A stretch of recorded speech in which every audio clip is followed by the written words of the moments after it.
여러분들 안녕하십니까.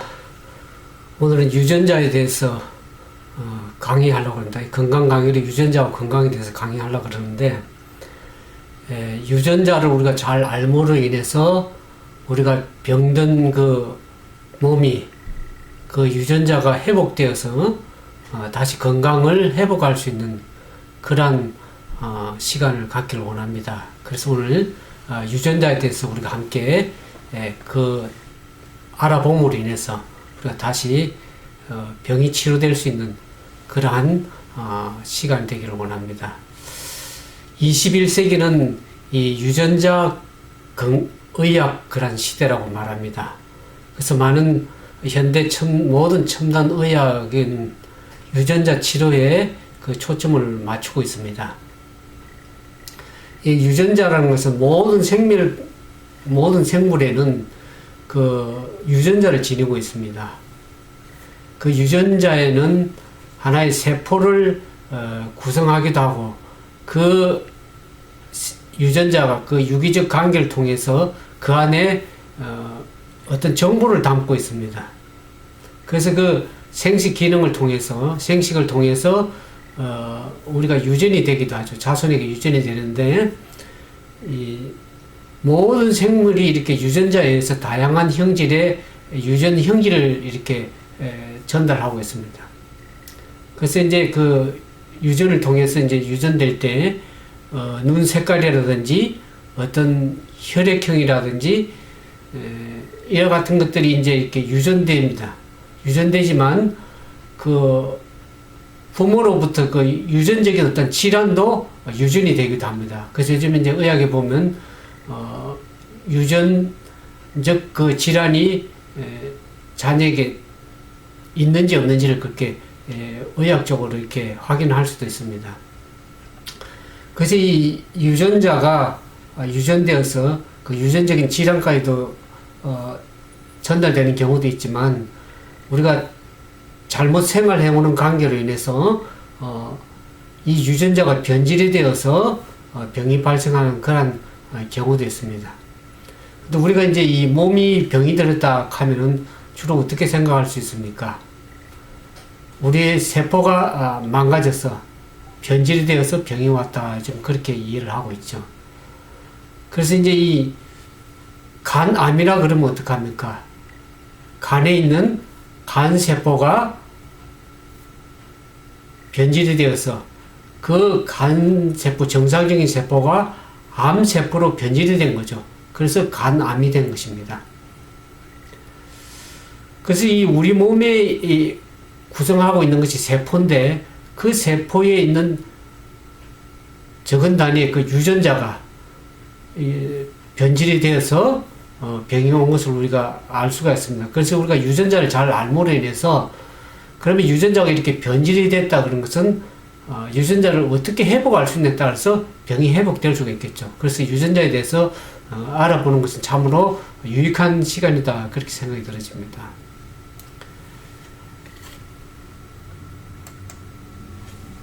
이 유전자에 대해서 우리가 조금 인식을 할 필요가 있습니다. 유전자, DNA, 또 염색체에 대해서 우리가 좀 알기를 원합니다.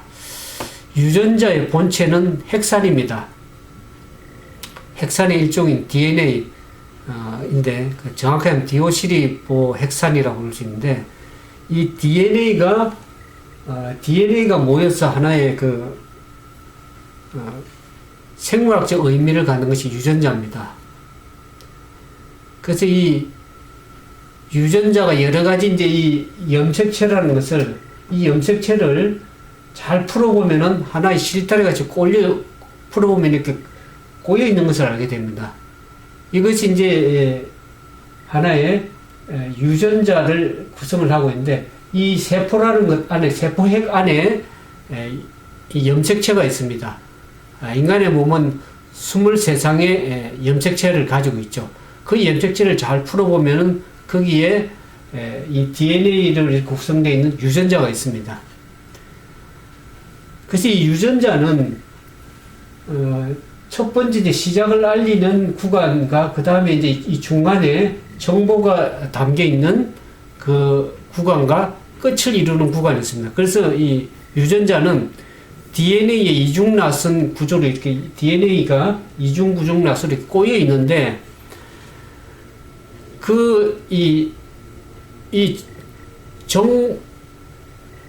유전자를 이제 이렇게 이루는 구성 가운데 유전자로 정보가 들어있다 그랬죠.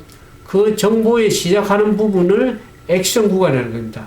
액션 구간이 있고 중간에 그 정보를 담고 있는 인터널이라는 구간이 있습니다. 인터널 구간과 마지막 끝을 알리는 또 액션 구간이 이렇게 구성이 되어 있습니다. 유전자가. 그래서 이 염색체라는 것은 쉽게 생각하면 DNA에 서열을 갖는 모양을 갖다 유전자를 풀어보면은 이렇게 나온다는 걸 알 수 있죠. 그래서 이 모든 그 유전자 안에 그 어떤 생명의 프로그램이 담겨 있다고 할 수 있겠습니다.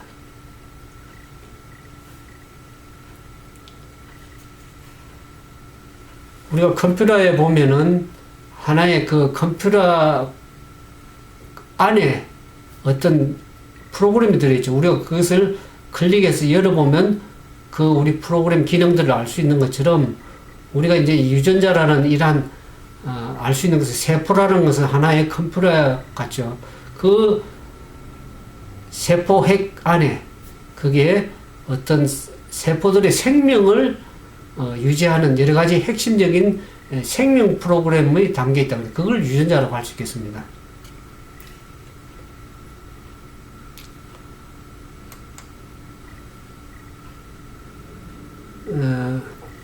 그래서 이 유전자는 하나의 글자로 구성이 되어 있습니다. 우리가 이 줄을 잘 풀어보면 이중나선 구조로 되어 있으면서 거기에 이 유전자는 4개의 염기로 이렇게 구성이 되어 있는 것을 알 수가 있습니다. 여기 이제 ATGC라 나오죠. A라는 것은 이 아데닌, 그 다음에 이 T라는 것은 티민, 그 다음에 G라는 것은 구아민, 그 다음에 C라는 것은 시토신인데 이 4개의 염기로서 유전자가 구성이 되어 있습니다. 그래서 이 염기가 하나의 이 서열 형식으로 되어 있는데 여기 이제 이 보면은 A하고 T가 연결되어 있죠. 이 아데닌하고 이 티민이 하나의 연결된 구조 형태를 가지고 있고 이것이 하나의 염기들이 두 쌍으로 이렇게 조립되어서 이렇게 형성되어 있는 것이 유전자입니다. 우리가 컴퓨터를 보면은 컴퓨터는 0하고 1하고를 구성해서 구성을 하고 있습니다. 우리가 이제 그 물건을 살 때 이제 바코드를 찍죠. 바코드에 보면은 1하고 0을 1000, 0하고 1을 순서배를 이렇게 나열해서 하나의 물건의 이 바코드를 구성을 하고 있습니다. 그 바코드를 우리가 스캔하면 어떻습니까? 거기에 그 물건이 어떤 종류며 가격이 어떻고 그 물건에 대한 정보가 우리가 통해서 그 물건을 우리가 다 알 수가 있는 것이죠.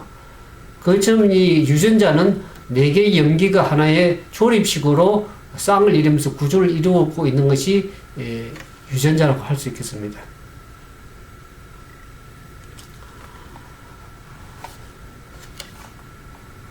근데 이제 우리가 이 병이 들었다 하는 것은 이 유전자의 변질이 온 것입니다. 이 염기 서열에 문제가 생긴 것이죠.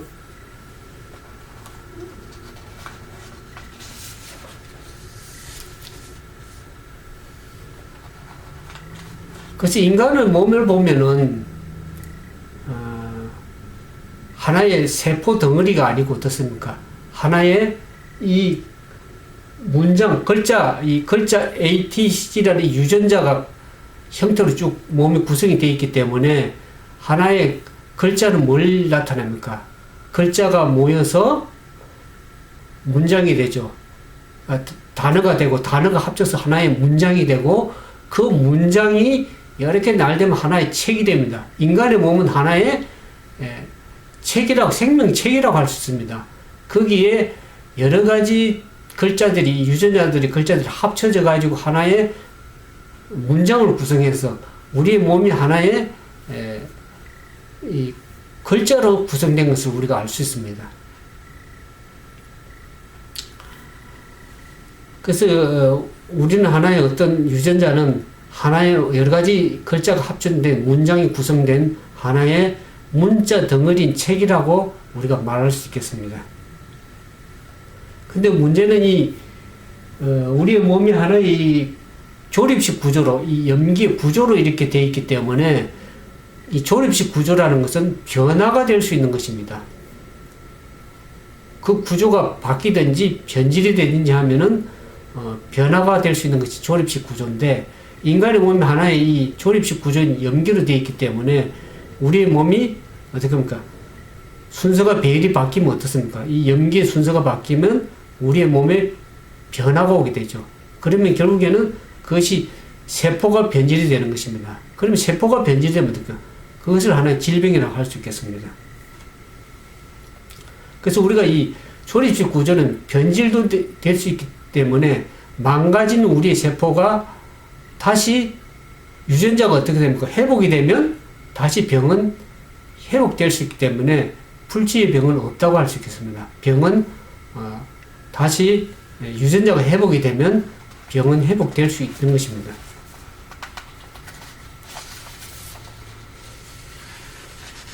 근데 뭐 이제 우리가 이걸 이제 이 몸이 이렇게 글자로서 구성이 되어 있다는 것을 알게 되면은 이 글자는 결국 우연히 발생되는 것이 아닙니다. 자연 발생적으로 우연히 생기는 것이 아니고 분명히 누군가의 뜻에 의해서 그 뜻을 나타내기 위해서 잘 글자가 디자인되고 구성이 되어서 있어야만 이 글자가 존재할 수 있는 것입니다. 그래서 우리의 몸은 어떤 진화가 되어서 아메바가 뭐 해가 진화가 발전돼 가지고 구성된 것이 아니라 몸 자체가 태어날 때부터 하나의 창조주에 의한 글자로서 분명히 뜻이 담겨진 글자가 구성이 되어진 그런 글자가 기록된 세포로 구성된 존재라는 것을 우리가 알 수가 있습니다.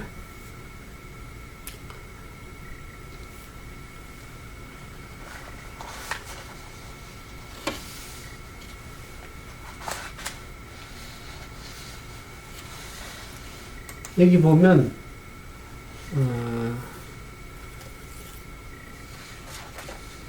그래서 이제 이 현대의학에서 보면은 2003년 4월 13일에 미국 국립인간게놈연구소 소장인 콜린스 박사가 이 게놈 지도, 인간 유전자 지도를 발견해냈습니다. 그가 얘기하기를 한때는 10만이 볼 수 있던 이 책을 인간도 이제 읽을 수 있게 되었다 그랬습니다. 유전자. 우리 인간의 유전자가 23상의 유전자로 구성이 되어 있습니다.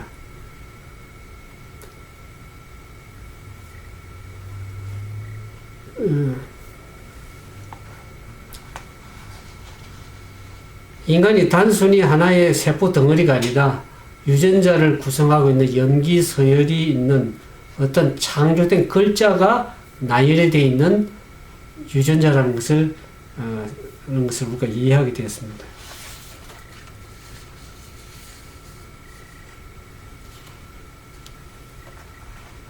그래서 이제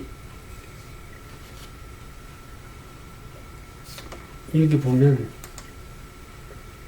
질병이 어떻게 생기는가, 질병의 원인에 대해서 보면 유전자가 변화되거나 변질이 되어서 병이 온다는 것을 우리가 알 수 있습니다. 여기 보면 유방암은 17번 염색체 BRCA1의 염색체 유전자의 변질이 와서 유방암이 생긴 것입니다. 그 다음에 여기 보면 여러 가지 이제 여기 보면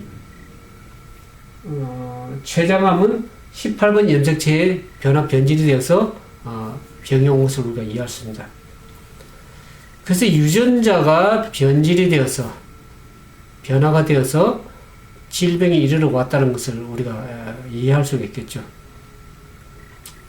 그래서 그러면 그 유전자가 어떻게 해서 이렇게 변질이 되었을까? 그 원인을 찾아내는 것이 질병의 원인을 근원적으로 밝힐 수 있는 것이라고 생각이 들어집니다.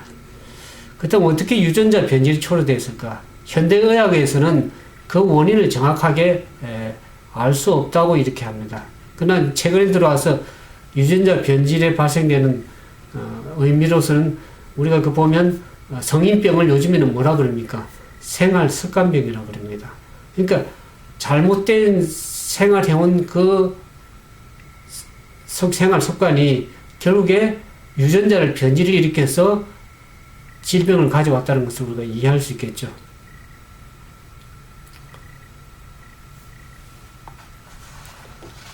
근데 문제는 이 단순한 생활 습관의 잘못된 변화 그것만으로 유전자가 변질이 되지 않는다는 것입니다.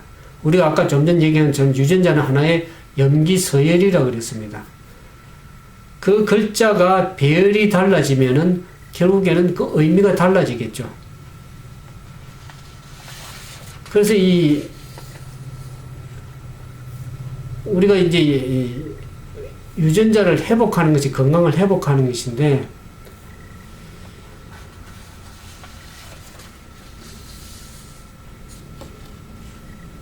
이 유전자를 치료하는 그 방법에서 보면 어떤 생활적인 습관만을 가지고 병을 치료되지 않는다는 것을 우리가 알 수가 있습니다. 최근에 이 마음이 건강하면 몸도 건강해진다 이런 말이 있죠.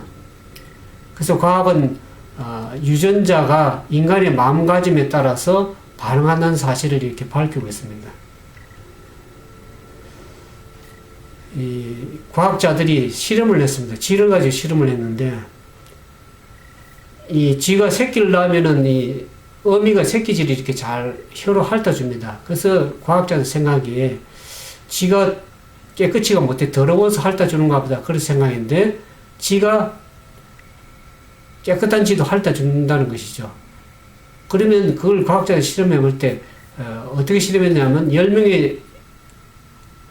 10쌍의 그 10마리의 새끼쥐를 가지고 이제 5마리는 어미쥐와 이렇게 생활하도록 하고 5마리의 쥐는 어미쥐와 떨어져서 별개로 이렇게 구분하도록 이렇게 실험을 했습니다.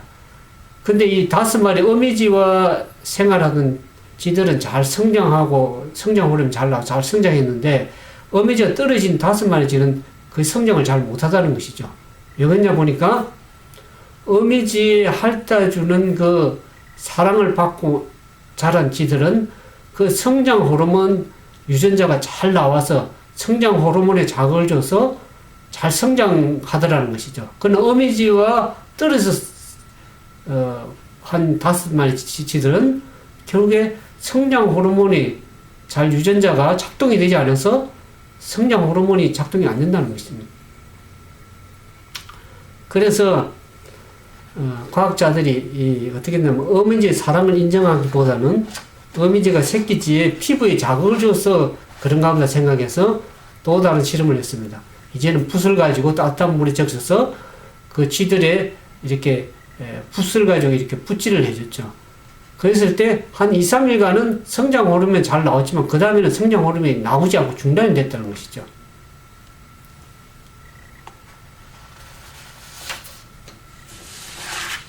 하나의 이제 처음에는 조건 반사적으로 호르몬이 나왔지만은 이 실험을 통해서 우리가 알 수 있는 것이 단순한 어떤 접촉에서 이렇게 되는 것이 아니라 어미쥐의 마음에서 나오는 보이지 않는 사랑과 관심의 에너지가 그 새끼쥐의 유전자를 자극해서 성장 호르몬이 나왔다는 것을 확인하게 된 것입니다.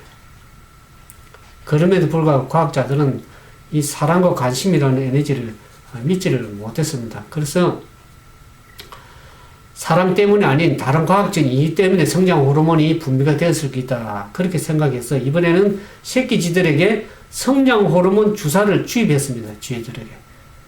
그런데 놀라운 일이 생겼죠. 성장 호르몬을 주사를 주었다 해서 새끼쥐들이 자라지 않는다는 것입니다. 혈액 속에 성장 호르몬이 풍부함에도 불구하고 새끼쥐들이 성장 호르몬을 이 세포들이 성장 호르몬을 받아주지 않으니까 잘 자랄 수 없다는 겁니다. 이 세포에는 모든 종류의 호르몬을 이렇게 세포 속으로 받아들일 수 있는 수용기가 있습니다. 그걸 리셉터라 그러는데 그것을 받아들일 수 있는 혈액을 통해서 이 호르몬이 오더라도 세포문 앞에 세포문을 열고 그것을 받아들이는 수용기가 문을 열지 않으면 아무리 성장 호르몬이 오더라도 그것이 수용을 안 하기 때문에 문을 열어서 들어가지 못하기 때문에 세포 속 들어가지 못하기 때문에 결국 역할을 못한다는 것입니다. 그래서 쥐의 사랑을 받지 못한 쥐들은 어미쥐의 사랑을 받지 못한 쥐들은 어떻습니까? 생성 호르몬을 성장 호르몬을 주입시키더라도 그 사랑을 받지 못한 쥐들은 어떻습니까? 그 수용기가 망가져 있기 때문에 성장 호르몬을 인위적으로 넣어준다 할지라도 잘 성장이 되지 않는다는 것입니다. 물론 우리가 이제 이 생활 습관을 고치면 병이 고쳐진다 그런 것을 우리가 이해를 합니다. 물론 외적인 환경 우리가 잘 식생활 습관을 바른 건강 생활을 해주고 또 우리가 이 운동을 해주고 좋은 공기를 마시고 여러 가지 이제 건강 생활을 한다 할지라도 그것은 하나의 유전자에 건강을 주는 요소는 될지 모르지만 그것이 궁극적으로 치료한다는 것은 아닙니다. 그 마음, 이 에너지가, 파워풀한 에너지가 그 유전자를, 망가진 유전자를 깨우지 못하면 그 유전자가 전반적으로 회복이 되지 않을 수도 있는 것입니다.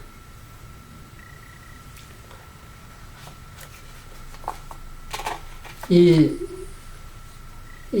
세포가 변질이 되어서, 유전자가 변질이 되어서 잘 작동하지 못한 이 유전자를 집제적으로 회복시켜주고 치료할 수 있는 능력은 어떤 겁니까?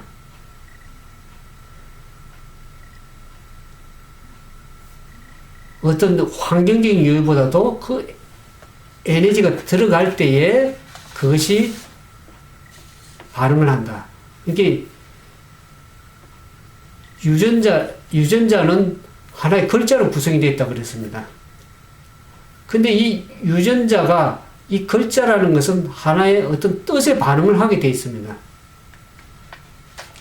우리가 이제 엑스레이를 찍으면 엑스레이가 외부에서 투입이 되어서 몸에 세포를 자극을 줘서 어떨까? 이 암세포를 치료한다고 그러죠. 항암 치료를 한다 할지라도 궁극적으로 그것은 또 이 세포 에너지라는 힘이라는 것이 들어가서 그것이 이 암세포도 죽이지만 정상세포도 죽이는 겁니다. 그건 어떤 지능적인 게 아니기 때문에 분별을 못하기 때문에 정상세포도 죽어서 우리가 이제 이 항암 치료를 받아 방사선 치료를 하면 어떻게 됩니까? 머리카락이 빠지죠. 이게 모근 세포가 죽어버려서 머리카락으로 다 빠지는 겁니다. 그러니까 암세포만 죽이는 것이 아니고 정상세포도 죽어나가는 것입니다.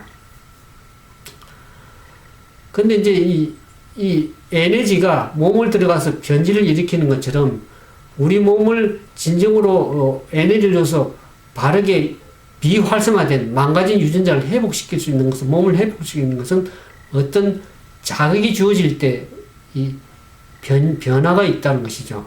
그래서 우리 몸이 반응하는 것은 하나의 에너지가 들어갈 때 반응하는데 그것을 사랑의 에너지가 들어갈 적에 우리 몸속에 있는 놀라운 유전자가 변화되는 것을 우리가 배우게 됩니다. 우리가 보통 사랑하면 하나의 센티멘탈한 어떤 감정이라고 생각하기 쉽지만은 사랑은 실제로 존재하는 에너지라는 것을 우리가 알게 됩니다. 생명체가 살 수 있는, 의존할 수 있는 에너지가 사랑이라는 것입니다. 이 세포 속에 유전자를 이루는 핵산, 이 핵산이 파괴되었다 할지라도 다시 회복될 수 있는 것입니다. 어떤 에너지가 주어질 적에 핵산 스스로, 이 핵산 혼자서 스스로 어떤 것이 회복되고 변화되는 것은 그럴 수가 없습니다. 외부에서 오는 어떤 자극적인 에너지가 들어올 때 그것이 변화가 될 수 있다는 겁니다. 그래서 우리가 이 사랑이라고 하는 인격적인 에너지가 들어올 적에 그 파괴된 핵산이 다시 회복될 수 있다 그랬습니다. 그래서 이 성경에 보면 하나님은 사랑이라 그랬습니다. 이 몸을 글자를 구성해서 창조하신 그 창조주의 생명이 들어올 때, 사랑이 들어올 때 그 몸은 반응하게 됐습니다. 그 에너지에 반응을 하게 되어 있습니다. 근데 이제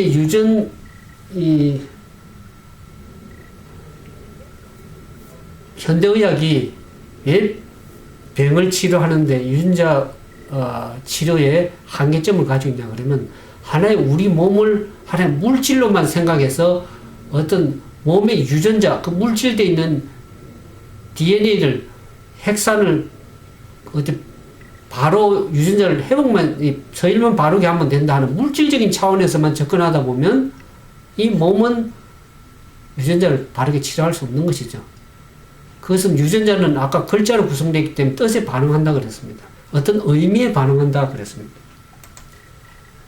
유전자는 필요없고 어떤 이 유전자가, 몸에 있는 유전자가 어떤 에너지가 들어올 때 그 유전자는 그 에너지에 반응하게 되어 있습니다. 우리가 아무리 좋은 음식을 먹고 아무리 좋은 그 호르몬을 공급하고 물질을 공급한다 할지라도 우리의 마음이 그 어떤 에너지에 하나님이라고 하는 사랑이라고 하는 그 실체된 그 에너지가에 우리가 세포가 문을 열지 못한다 그러면 그것이 유전자가 바로 회복될 수가 없는 것입니다.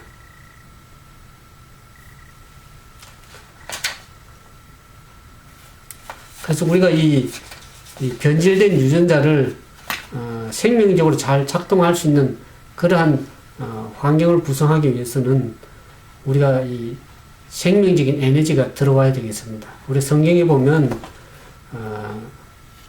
요한복음 6장 63절이 그런 말씀이 있습니다. 살리는 것은 영이니 육은 무익하니라. 내가 내게 이르는 말이 영이요 생명이라 그랬습니다. 생명적인 에너지가 들어와야 됩니다. 우리는 바르게 살아가는 삶도 이렇게 생활 환경도 익숙해서 살아가는 것도 중요하지만 우리의 에너지를 유전자를 진정으로 변화시킬 수 있는 생명적 에너지가 들어올 때에 우리가 이 몸이 이 유전자가 반응하게 되어 있습니다. 그래서 우리가 이제 유전자를 이렇게 하는 이유가 우리가 유전자가 어떤 때 망가지고 또 어떤 때 회복되어서 변화가 오는지를 우리가 우리가 알아야 될 것입니다. 그래서 여러분들이 어떤 종교적인 꼭 차원보다도 우리의 몸을 하나의 이루고 있는 유전자를 바르게 회복시켜 나가기 위해서는 우리가 하나님의 사랑의 에너지, 말씀의 에너지가 들어가서 그 몸의 유전자를 변화시킬 때 진정으로 우리의 몸은 치료될 뿐만 아니라 그 영원한 생명까지 우리가 갈 수 있다는 것을 이해하시고 우리가 항상 이 보통 병이 오는 환자들을 보면은 유전자가 망가질 수도 있지만 유전자가 꺼져서 작동하지 못해서 오는 병들이 많죠. 그래서 남을 용서하지 못하고 미워하고 질투하고 많은 스트레스를 받게 되면 어떻습니까? 이 유전자가 변질돼서 병이 오게 됩니다. 여러 가지 질병들이 약한 부위에 병이 오게 돼 있죠. 그래서 우리가 성경에는 남을 용서하고 사랑하라 그 말은 결국 내 몸을 살리라는 것입니다. 내 몸을 살고 또 남도 살리는 그러한 하나님의 생명의 말씀의 에너지가 들어올 때 우리의 망가진 유전자, 꺼진 유전자가 다시 회복되고 몸이 치유될 수 있는 그러한 치유가 회복되는 역사가 우리 이 말씀을 듣는 우리 모두에게 이르러 오기를 바라면서 강의를 마치도록 하겠습니다. 감사합니다.